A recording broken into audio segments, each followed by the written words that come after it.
The Chicago business scene is as diverse as the city itself, but we don't always hear from the entrepreneurs who keep the Chicago economy colorful. That's where I come in. I'm Micaela Brown, and this is the Minority Report. If there's one thing Chrishon Lampley loves, it's wine. That's why she decided to call her startup wine label LoveCorkScrew. But it takes more than just passion to get a business off the ground, especially in such a crowded field. I met up with her at Madison Vine Wines to talk about those challenges, what she's learned along the way, and her biggest fear, which isn't what you think. We are at Madison Vine Wines, one of the many places where you can go and buy one of your bottles of wine. Yes. Right now, we are drinking head over heels. Yes. So does this mean that if I give a man a glass of this wine, he'll be head over heels for me? Absolutely. Is that really what it means? Absolutely, that's what it means. Really?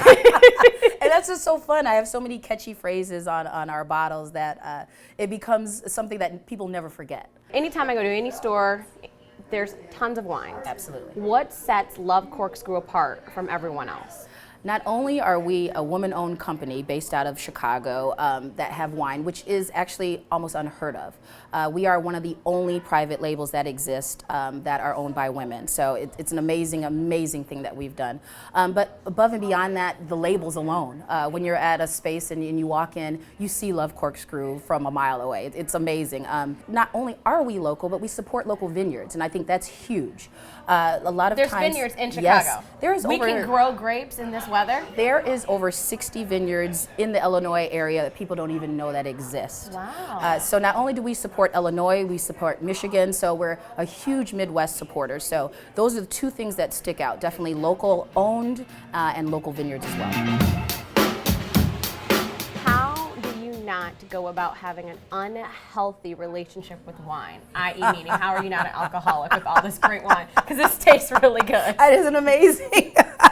You know what, it's just about, it's more to the business than people think. A lot of people think, okay, because you're a vintner and you own a wine company, you just go around and drink wine all day long. No, there's a lot of other things that come with it, from building relationships and marketing and different events that I have to, to be on at all times. I have to talk at events. I definitely do a little wine tasting education, so I can't just sit and drink, unfortunately, wine all day. I do have to talk to clients, and I do have to keep a level mind, but I do love our wine, so I understand why you asked that.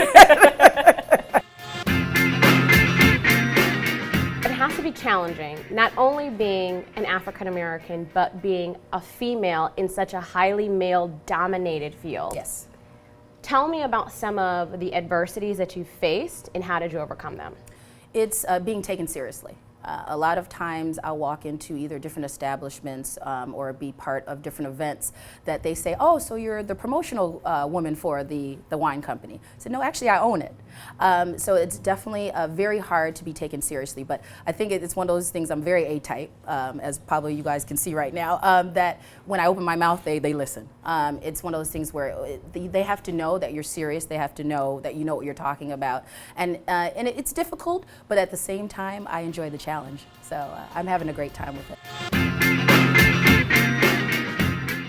For those out there that are just as enthused about wine as you are, can you tell us how would someone with no budget and no experience get started with starting a label similar to LoveCorkScrew? I would say good luck, because where the problem would be is no experience.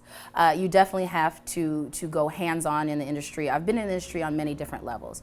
Not only did I own a bar, but I used to work on the distribution side. So I actually had one of the largest sales territories in the state of Illinois. So I knew my clients, I knew about the wine industry. So I would say definitely do some research. I would say definitely get into the business, whether it's bartend at a place, whether it's work at a wine shop. Get to know the industry, because it's one of the toughest industries you can get into. Really? It's extremely tough. I always call it like one of those mobster type type industries where once you're in.